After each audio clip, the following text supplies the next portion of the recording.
Hello everyone, कैसे हो आप सब। आप सबका स्वागत है आपके अपने चैनल अपडेट विद विकास में। तो आज की इस वीडियो में हम डिस्कस करने वाले हैं 6 सेमेस्टर के हिंदी के पेपर के बारे में, जिस पेपर का नाम रहने वाला है साहित्य चिंतन। तो इसमें हमें साहित्य के चिंतन करना है, मतलब साहित्य के बारे में जानना है। तो ये आपका पेपर रहने वाला है 3 घंटे का और 75 मार्क्स के टोटल पेपर रहने वाला है। और इसे 6 सेमेस्टर के सभी स्टूडेंट दे सकते हैं, फिर वो चाहे किसी भी कोर्सेज़ के हों। तो जिसका भी ये पेपर है वो ये वीडियो ध्यान से देख सकते हैं। आपको सभी क्वेश्चन करने हैं, ऑल क्वेश्चन आर कंपलसरी है, ठीक है। तो पहला क्वेश्चन यहाँ पे आ चुका है, साहित्य के स्वरूप संबंधित किसी एक दृष्टिकोण का विस्तृत विवेचना कीजिए। देखो, साहित्य का स्वरूप कैसा होता है। साहित्य का स्वरूप केवल आप लोग जैसे कि किसी भी साहित्य के बारे में पढ़ते हैं या सुनते हैं तो उसमें वो सिर्फ केवल मनोरंजन या फिर आपके टाइम पास के लिए नहीं होता, उसमें बहुत सी चीज़ें बताई जाती हैं। तो वही चीज़ें आपको लिखनी है, क्या क्या बताई जाती हैं, किसी एक दृष्टिकोण के ऊपर बताना है, ठीक है।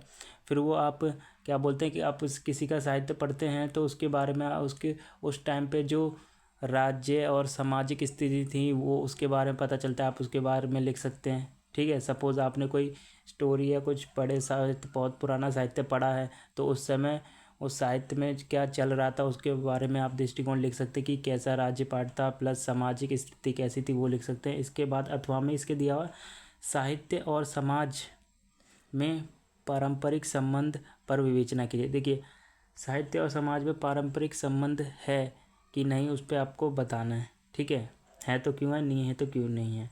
दूसरा क्वेश्चन आ गया यहाँ पे, रस की परिभाषा देकर किन्हीं दो रसों का सौदाहरण विवेचना कीजिए। देखो, रस क्या होता है आपको ये बताना, और किन्हीं की दो रस को लिखकर आपको उदाहरण देकर उनके बारे में बताना है, ठीक है। ये आपका दूसरा क्वेश्चन है। और अब मैं थोड़ा आपको बता दूं मोटा मोटा रस होता।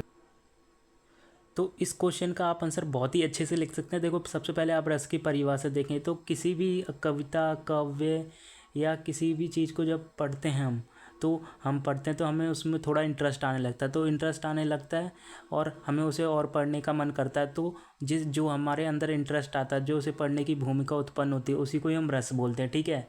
रस एज आप ये समझ लो कि कोई भी बुक पढ़ने से जो भी आपको इंटरेस्ट आता है और जो उसके बारे में सोचते हैं उसे रस बोलते हैं। अब रस बहुत प्रकार के हो सकते हैं। अब आपने स्टोरी सुनी, सपोज़ आपने किसी कविता को पढ़ा जिसमें जो कवि है वो प्रेम की बातें करा, तो आप में प्रेम रस उत्पन्न होगा आप में, ठीक है। कि आप प्रेम के बारे में सोचोगे तो आप ये प्रेम रस के बारे में लिख सकते हैं क्या क्या होता है, ठीक है। आपने पढ़ी होगी 8, 9, 10th में ऐसी बहुत सी कविताएँ।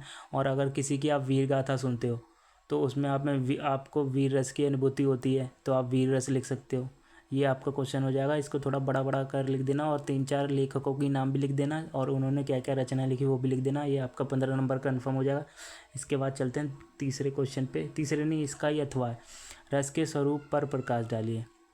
ये रस का स्वरूप कैसा होता है, आप जो क्वेश्चन इसमें लिखा है ना वही आप यहाँ पे भी लिख सकते हैं, लेकिन आपको यहाँ पे कुछ चीज़ें अलग करनी पड़ेंगी। आप यहाँ पे रस के स्वरूप के बारे में लिखेंगे कि सबसे पहले यहाँ पे भी आपको क्या करना है, सबसे पहले आपको रस बताना है क्या होता है और उसके एक दो किस किन किन प्रकार के रस होते हैं वो बता देते हैं। वीर रस, त्याग रस, करुणा रस। करुणा मतलब जो किसी भी कहानी को आप सुनते हैं जिसमें दुख प्रकट होता है, आपको दुख लगता है, उसमें उसे करुणा में डाल सकते हो, ऐसे लिख सकते हो। उसके बाद तीसरा क्वेश्चन आ जाता है यहाँ पे, शब्द शक्ति का परिचय देते हुए व्यंजन शब्द शक्ति का सौदाहरण विवेचना कीजिए। देखो, शब्द शक्ति की परिभाषा देनी है आपको, उसके बाद आपको व्यंजन शब्द शक्ति का बारे में बताना है और उसके उदाहरण देकर बताना है, ठीक है। ये आपका तीसरा क्वेश्चन हो जाएगा, ठीक है। उसके बाद यहाँ पे आ जाना आप, काव्य का बिंब और प्रतीक का महत्व स्पष्ट कीजिए। ये आपका क्वेश्चन रहने वाला है। तो सबसे पहले आप पढ़ लेना कि जो सब शक्ति क्या होती है। मैं तुम्हें मोटा मोटा बता देता हूँ इस दोनों क्वेश्चन के बारे में।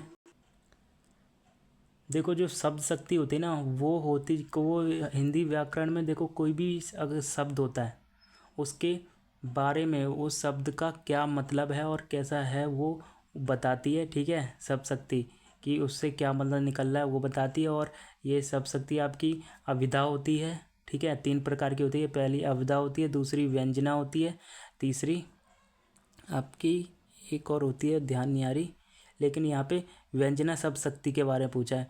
व्यंजना शब्द शक्ति का आप उदाहरण दे सकते हैं, वो उदाहरण मैं बताता हूँ आपको। तो भाई देखो, व्यंजन शब्द शक्ति में कोई भी जो सेंटेंस बोला जाता है वो अलग अलग लोगों के लिए अलग अलग होता है। सपोज़ अगर कोई बोल रहा है कि संध्या हो गई है, यानी कि शाम हो गई है, तो अगर वो पुजारी या फिर जो पंडित होते हैं उसमें मंदिर में, उनके लिए बोल रहा है तो वो पूजा का टाइम हो गया, इनडायरेक्टली बोलना चाह रहा है। और जो गाय भैंस चराते हैं उनके लिए बोलना चाह रहा है, तो उनके लिए ये बोलना चाह रहा है कि आप अपनी जो गाय भैंस हैं उन्हें इकट्ठा कर लो, शाम हो गई है कि घर चलना है आपको, ये ऐसा है। तो कोई भी सेंटेंस होता है उसका डायरेक्ट मतलब नहीं निकल के इनडायरेक्टली निकल के आता है, ये हो गया। और काव्य में बिंब और प्रतीक का महत्व बताना है आपको। काव्य में बिंब और प्रतीक का क्या महत्व होता है वो बताना। उसके बाद यहाँ पे आ जाना आप, चौथा क्वेश्चन, काव्य में छंद अथवा लय की भूमिका स्पष्ट करनी है। देखो, काव्य में जो छंद और लय होती है उसकी क्या भूमिका होती है वो आपको बतानी है, ठीक है। उसका ये आप आंसर लिख सकते। तो देखो, आप इसका आंसर साफ सीधा लिख सकते हैं कि जो छंद और लय होते हैं किसी भी काव्य को लिखने में बहुत ही महत्वपूर्ण होते हैं, और किसी भी काव्य को छंद और लय के बिना अच्छी तरीके से नहीं लिखा जा सकता, और जो पढ़ता है उसे भी काव्य अच्छे से समझ में नहीं आएगा, क्योंकि छंद और लय के जरिए ही हम काव्य को जो पढ़ रहा है या फिर जो सुन रहा है उसके तक आसानी से पहुंचा सकते हैं, और वो उसे लंबे समय तक याद कर पाता है। और लय में आप जो कभी कभार आपने देखा हो किसी में संगीत होता है, किसी कविता में या काव्य में, तो लय वहाँ से बन जाती है। या फिर किसी में दोहा होता है, लय वहाँ से बन जाती है। आपने बहुत से दोहे पढ़े होंगे, वहाँ से आपकी लय बन जाती है और आपको वो दोहे कभी याद भी रह जाए। जैसे कि एक कबीर का दोहा है कि एक है दोहा, थोड़ी याद नहीं आ रहा, अभी मैं थोड़ा याद करके बताता हूँ। हाँ, जो ये दोहा है कबीर का, जाति न पूछो साधु की, पूछ लीजिए ज्ञान, मोल करो तलवार का, पड़ी रहने दो म्याद। मतलब वही है कि जो साधु होता है, इसका अर्थ है कि जो साधु होता है उसको आप जाति मत पूछो। साधु का काम है वो आपको क्या बोलते हैं, ज्ञान की राह पे देता है, अब फिर ज्ञान की राह दिखाता है। अब वो कोई किसी भी कास्ट का हो सकता है, उसकी जात नहीं पूछनी चाहिए। वही जिस तरीके से आप युद्ध के समय तलवार का यूज़ करते हैं, ना कि उसकी म्यान का। तो ये है। तो कवि के लिए छंद और लय बहुत ही इंपॉर्टेंट है। अब ये लास्ट क्वेश्चन पे आ जाते हैं, कि इन्हीं दो पर टिप्पणी लिखें, अनुप्रास और पुनरुक्ति अलंकार। देखो, आपने ग्रामर पढ़ी होगी, अगर नहीं पढ़ी है तो ये अलंकार हो गया, समास हो गया, विश्लेषण हो गया, आपको पढ़ के जाने, क्योंकि आ सकते हैं अनुप्रास अलंकार। अनुप्रास और पुनरुक्ति अलंकार मैं थोड़ा बताता हूँ आपको क्या होता है। देखो, इसका तो मनसा अनुप्रास को साफ लिखते हो, जो भी सेंटेंस होता है, जो भी आप वाक्य लिखते हो, उसमें जो पहला पहला अक्षर होता है ना, वो अगर वो सेम हो, जैसे कि मछली मारी मदारी ने, मतलब तुम समझने की कोशिश कर दो, जो स्टार्टिंग में माँ आ रहा है ना, तो इसका मतलब ये कि अनुप्रास अलंकार है। भले ही सेंटेंस सही नहीं था, लेकिन वो ये कि अगर कोई भी सेंटेंस में स्टार्टिंग की जो वर्ड है, स्टार्टिंग का जो शब्द है वो का है, ठीक है। कल कबूतर कहाँ गया, जो इसमें का आ रहा है ना 3 बार, तो ये अनुप्रास अलंकार का उदाहरण है। और अनुप्रास अलंकार में जो पहला शब्द होता है वो बार बार एक सेंटेंस में आता है, तो उसे अनुप्रास अलंकार कहते हैं। पुनरुक्ति अलंकार में सिर्फ एक शब्द ही नहीं, बल्कि पूरा शब्द, सिर्फ पूरा शब्द, जैसे कि बार बार बारिश हो रही है, जैसे कि बार बार दोनों एक वर्ड 2 बार आ रहा है, तो ये पुनरुक्ति अलंकार में आता है। जैसे बार बार बारिश हो रही है, आप सब कहाँ कहाँ से आए हैं, ये कहाँ कहाँ से, तो ये पुनरुक्ति अलंकार का है।